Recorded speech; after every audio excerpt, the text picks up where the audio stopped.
Hello friends, welcome back. In this video lecture, I'll discuss about creamy layer. But before we move forward, let us get into the background, like how this creamy layer word evolved. So guys, basically आप लोग जानते होंगे कि during the Morarji Desai government, a commission, second backward class commission has been constituted under the chairmanship of BP Mandal. और इस BP मंडल के report के मुताबिक इन्होंने ओबीसी रिजर्वेशन के प्रोविज़न को इंट्रोड्यूस किया था, but that provision has been implemented in 1990 by VP Singh government. तो यहाँ से हमारा ओबीसी का रिजर्वेशन, हमारा जो 27% का रिजर्वेशन है ये स्टार्ट हुआ। बट सुप्रीम कोर्ट का भी एक फेमस केस आया था, Indira Sawhney versus Union of India, जो कि famously known as Mandal case. तो ये सब सारे डिटेल को हम लोग अपने इस वीडियो लेक्चर में जानेंगे दोस्तों, तो बने रहिएगा आप हमारे इस वीडियो लेक्चर में।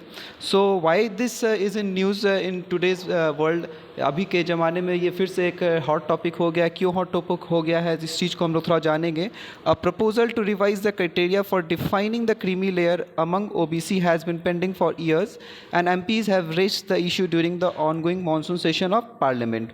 तो देखिए दोस्तों, अभी आपको मालूम होगा कि हमारा मानसून सेशन चल रहा है पार्लियामेंट का, और इस मानसून सेशन में many of the member of parliament have raised this issue, like they are demanding for the criteria for defining the creamy layer. Like वो चाह रहे हैं कि एक मानदंड बनाया जाए ताकि परिभाषित किया जाए क्रीमी लेयर को अमंग ओबीसी को, मतलब एक रिवीजन चाह रहे हैं। जैसे क्रीमी लेयर का जो अभी तक जो डिफाइंड क्राइटेरिया है गवर्नमेंट का, इसमें कुछ रिवीजन चाह रहे हैं एमपीज़। तो देख लेते हैं, ये सब चारे चीज़ को हम लोग डिटेल में जानेंगे। सो more to know about, like it is a concept that sets a threshold within which OBC reservation benefits are applicable। तो आप लोग देख सकते हैं ये दोस्तों कि ये एक कॉन्सेप्ट है जिसमें एक सीमा ओबीसी रिजर्वेशन का सेट किया गया है, और ये सीमा आप देख सकते हैं कि ये जो ओबीसी रिजर्वेशन का बेनिफिट्स का जो सीमा है वो जो अप्लाई हो रहा है वो 27% का, 27% का ये सीमा है। While there is a 27% quota for OBC in government jobs and higher educational institutions, those falling within the creamy layer can not get the benefits of this quota.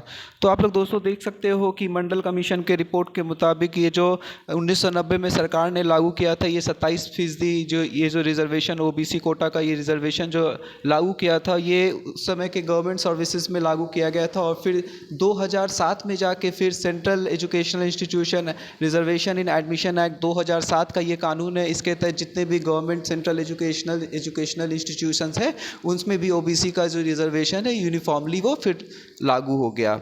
तो आप देख सकते हो कि एक सेगमेंट में आप एम्प्लॉयमेंट का सेगमेंट देख रहे हो, एक एजुकेशनल का सेगमेंट दे रहे हो, सारे में ओबीसी का सेगमेंट का जो रिजर्वेशन है ये लागू हो गया है। But the point two note here is that creamy section इसमें इंक्लूडेड नहीं है।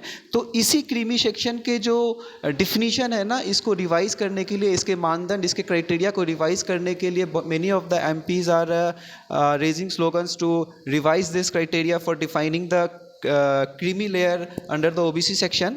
More to know, like based on the recommendation of the second backward classes commission, Mandal commission, the government on August 13, 1990 had notified 27% reservation for socially and educationally backward classes in vacancies in civil post and services that are to be filled on direct recruitment।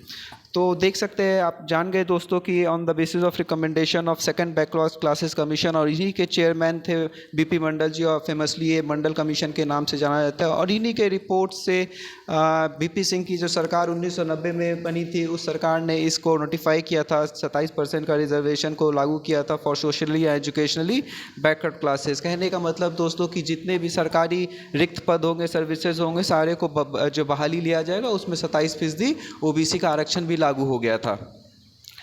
And after that intervention of judiciary, आप देख सकते हैं ये जो notification 1990 में सरकार ने लागू किया था ओबीसी का रिजर्वेशन 27% का, तुरंत बाद ही इसी का एक फेमस केस हुआ था, मंडल केस, जो कि आपको जाना जाता है Indira Sawhney versus Union of India case, जिसमें सुप्रीम कोर्ट के तरफ से क्रीमी लेयर का एक डिफिनीशन आया था कि क्रीमी लेयर, पहली बार ये क्रीमी लेयर का शब्द सुप्रीम कोर्ट के इंटरवेंशन के बाद ही ये उजागर हुआ था कि क्रीमी लेयर क्या कॉन्स्टिट्यूट करेगा। तो after this was challenge the supreme court on November 16, 1992 Indira Sawhney case upheld 27% reservation for OBC subject to exclusion of the creamy layer. तो आप देख सकते हैं कि सुप्रीम कोर्ट ने 27% के रिजर्वेशन को, ओबीसी के 27% रिजर्वेशन को सही ठहराया, but the condition Supreme Court which Supreme Court imposed is like there should be an exclusion of the creamy layer. मतलब इस 27% के जो रिजर्वेशन आरक्षण है इसमें क्रीमी लेयर को इंक्लूड नहीं किया जाएगा। और यहीं से सबसे पहले क्रीमी लेयर का शब्द उजागर हुआ था। और इसी क्रीमी लेयर को रिवाइज करने के लिए, इसके नॉर्म्स को रिवाइज करने के लिए, इसके जो क्राइटेरिया है, जो थ्रेशोल्ड है, जो क्रीमी लेयर को डिफाइन करता है, अभी हम जानेंगे कि क्रीमी लेयर को क्या क्या चीज़ डिफाइन करता है। और इसी को अभी चेंज करने के लिए many of our MPs are revolting. So guys, हम लोग अब जानते हैं कि how creamy layer is determined. So following the order in Indra Sawhney, an expert committee headed by Justice retired R.N. Prasad was constituted for fixing the criteria for determining the creamy layer. So guys, आप देख सकते हो दोस्तों, आप देख सकते हो कि ये जो इंदिरा सोनी का केस आया था जिसमें सुप्रीम कोर्ट ने सही ठहराया था ये 27% के आरक्षण ओबीसी का, but there was condition imposed by Supreme Court like creamy layer को इंक्लूड नहीं किया जाएगा। तो इसी के ऑर्डर के तुरंत बाद एक एक्सपर्ट कमेटी कॉन्स्टिट्यूट किया गया था। उसके जो चीफ थे, वो जो एक्सपर्ट कमेटी के चीफ थे, रिटायर्ड सुप्रीम कोर्ट के जज थे, वो R.N. Prasad.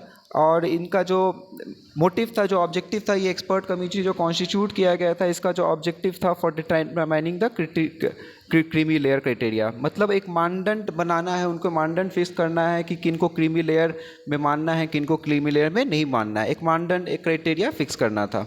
In 1993 the department of personnel and training DOPT listed of various categories of people of certain rank, status, income whose children can not avail benefit of OBC reservation. तो आप देख सकते हैं दोस्तों कि 1993 में department of personnel and training ने एक लिस्ट के साथ आए थे, और उस लिस्ट में जितने भी रैंक, स्टेटस और इनकम है, जितने पर्सन का, जितने पेरेंट्स का, उनके बच्चों को ओबीसी रिजर्वेशन का बेनिफिट नहीं मिल पाएगा। तो एक लिस्ट के साथ आप देख सकते हैं दोस्तों, 1993 में सबसे पहली बार DOPT एक लिस्ट के साथ आएगा कि कौन से कैटेगरी के लोग को ये ओबीसी का रिजर्वेशन का लाभ प्राप्त नहीं होगा। कौन से कैटेगरी कहने का मतलब, कोई अगर गवर्नमेंट एम्प्लॉय होंगे, किन्हीं के पेरेंट्स, या किन्हीं के पेरेंट्स अगर अपना बिजनेस कर रहे होंगे तो उनका बिजनेस में अपना एनुअल अर्निंग क्या होगा। तो कुछ सर्टेन क्राइटेरिया, कुछ सर्टेन थ्रेशोल्ड सेट किया गया, जिसको अगर वो ऊपर में है, इस सीमा के ऊपर में है, तो उन्हें ये ओबीसी रिजर्वेशन का लाभ नहीं मिल पाएगा। For those not in government the current threshold is an income of ₹8 lakh per year.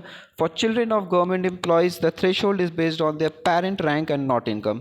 तो आप दोस्तों यहाँ पे आप लोग ध्यान रखिएगा कि जो अभी करंट जो थ्रेशोल्ड है, जो सीमा सेट किया गया गवर्नमेंट का, वो सेट किया गया। अगर मान लीजिए कोई पेरेंट बिजनेस है, उनका बिजनेस है, और वो गया मान लीजिए अपना प्राइवेट सर्विस कर रहे हैं, तो उनका एक एनुअल इनकम का थ्रेशोल्ड अभी के हिसाब से 8 लाख का सालाना थ्रेशोल्ड इनकम सेट किया गया है। और मान लीजिए किन्हीं के पेरेंट अगर गवर्नमेंट एम्प्लॉय है, तो अगर उसके गवर्नमेंट एम्प्लॉय है तो on the basis of parent rank उनका थ्रेशोल्ड सेट किया जाता है। तो आप देख सकते हैं दोस्तों कि यहाँ पे आपको ध्यान देना है कि अगर किन्हीं पेरेंट का अपना बिजनेस है तो वहाँ पे इनकम का थ्रेशोल्ड सेट किया गया है, या किन्हीं के पेरेंट्स अगर गवर्नमेंट जॉब में है, गवर्नमेंट सर्विस में है, तो उनका रैंक एक थ्रेशोल्ड बन रहा है।